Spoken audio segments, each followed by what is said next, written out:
लगातार बारिश नहीं होने से किसानों की चिंता बढ़ती जा रही है। खेतों में लगी धान की फसल पानी के अभाव में सूखने लगी है, जिससे इस बार उत्पादन प्रभावित होने की आशंका जताई जा रही है।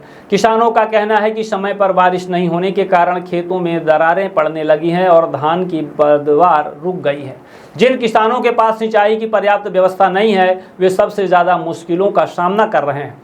इधर कृषि वैज्ञानिक डॉक्टर गुफरान उस्मानी का कहना है कि यदि जल्द अच्छी बारिश नहीं हुई तो धान की पैदावार पर गंभीर असर पड़ सकता है। उन्होंने किसानों को सलाह दी है कि वे केवल धान की फसल पर निर्भर ना रहें। जिन क्षेत्रों में वर्षा कम हो रही है वहां उपलब्ध नमी और स्थानीय परिस्थितियों के अनुसार दालें, तिलहन और अन्य कम पानी वाली फसलों की खेती पर भी विचार करें। कृषि वैज्ञानिकों का मानना है कि फसल विविधीकरण अपनाने से मौसम की अनिश्चितता के बीच जोखिम कम किया जा सकता है। साथ ही खेतों में नमी संरक्षण और उपलब्ध सिंचाई संसाधनों का बेहतर उपयोग करने की सलाह भी दी गई है। फिलहाल किसानों की निगाहें आसमान पर टिकी हैं। सभी को उम्मीद है कि जल्द से अच्छी बारिश होगी और धान समेत अन्य फसलों को संभावित नुकसान से बचाया जा सकेगा।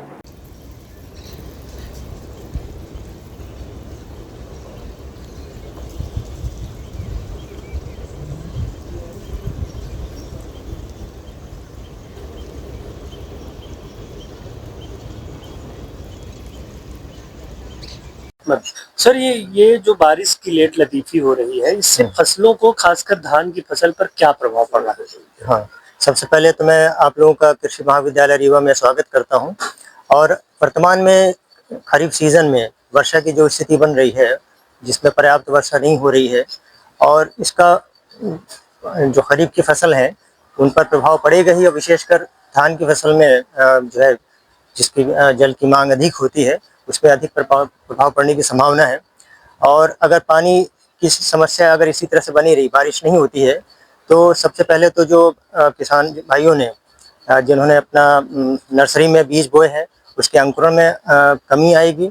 और आगे चल के फिर जब उसका रोपा लगाएंगे और पानी की कमी वाली स्थिति से वो पौधा जूझेगा, तो उसमें ट्रिलिंग कम होगी और उसमें जो है बालियाँ कम आएंगी। बालियों में दाने भी जो है उचित जो है साइज और मोटाई में नहीं आ सकेंगे। तो ये सब समस्याएं आ सकती हैं।